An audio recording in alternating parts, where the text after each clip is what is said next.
ప్రతి మదర్కి లైఫ్లో హార్డెస్ట్ మూమెంట్ ఏంటి తెలుసా? మన లిటిల్ వన్ని వదిలి కొన్ని గంటలైనా దూరం వెళ్ళడం. ఫస్ట్ టైం మా బన్సీని వదిలి ఎగ్జామ్కి వెళ్తున్నా. సో ఎగ్జామ్ కన్నా ముందు నా టెన్షన్ మొత్తం బన్సీ గురించి. 1 మంత్ నుంచి అమ్మ వాళ్ళ ఇంట్లో ఉంటున్నాం బికాస్ నా టెట్ ఎగ్జామ్ ప్రిపరేషన్ కోసం ఇక్కడే ఉండిపోయాను. ఫైనల్లీ ఎగ్జామ్ డే వచ్చేసింది. ఆఫ్టర్నూన్ సెక్షన్ కాబట్టి అమ్మ, డాడీ, నేను, మా బన్సీ అందరూ రెడీ అయ్యి ఎగ్జామ్ సెంటర్ కి బయలుదేరాం. ఎగ్జామ్ సెంటర్ ఏమో గొల్లపూడిలో వచ్చింది. బట్ ఎగ్జామ్ గురించి టెన్షన్ పడాల్సిన నేను 2.5 hours బన్సీని వదిలి ఎలా ఉండాలి? ఏడుస్తాడా, తలుచుకుంటాడా, అందరినీ విసిగిస్తాడా అని ఆలోచిస్తున్నా. ఆ థాట్ లో వెళ్తుంటే గొల్లపూడి ఎంటర్ అవ్వగానే నా ఇంటర్ ఎన్ఆర్ఐ కాలేజ్ కనిపించింది. జాస్మిన్ టవర్స్ లేడీస్ క్యాంపస్ ఇది. అంతా ఒక్కసారిగా ఇంటర్ మెమరీస్ అన్ని ఫ్లాష్ బ్యాక్ అయ్యాయి. ఇంతలో మా హస్బెండ్ కూడా పూణే నుంచి డైరెక్ట్ గా ఎగ్జామ్ సెంటర్ కి వచ్చారు.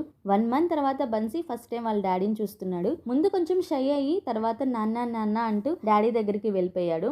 ఆ మూమెంట్ చూస్తే మదర్గా ఆ హ్యాపీనెస్ని వర్డ్స్లో ఎక్స్ప్లెయిన్ చేయలేను. నేను బన్సీకి అమ్మ ఎగ్జామ్ రాసి వచ్చేస్తా, అమ్మమ్మ తాతయ్యని విసిగించుకు, ఏడవకు అని చెప్పి ఎగ్జామ్కి వెళ్ళాను. ఎగ్జామ్ కంప్లీట్ చేశాక రిటర్న్లో మా కో సిస్టర్ వాళ్ళ ఇంటికి వెళ్ళాము. చాలా డేస్ తర్వాత అక్కడ పెద్దమ్మ పెదనాన్న గారిని కలవడం చాలా స్పెషల్గా అనిపించింది. ఇంకా బన్సీకి ఫేవరెట్ అయిన అక్క అండ్ అన్న ఉన్నారు కదా, so full on play time అనమాట. ముగ్గురు పిల్లలు కలిసి ఆడుకుంటుంటే చూడడానికి అసలు ఎంత క్యూట్గా ఉందో. అండ్ అవర్ లిటిల్ జోవిత నాకైతే చాలా ఇష్టం. తను ఇప్పుడు LKG లో ఉంటుంది. మాకు క్యూట్ గా రైమ్స్ చెప్తూ ఫుల్ ఎంటర్టైన్ చేసింది అనమాట. సో ఎగ్జామ్ టెన్షన్ తో స్టార్ట్ అయిన మా day family memories, love and lots of happiness తో బ్యూటిఫుల్ గా ఎండ్ అయింది. వీడియో నచ్చితే సబ్స్క్రైబ్ చేసుకోవడం మర్చిపోకండి. By guys.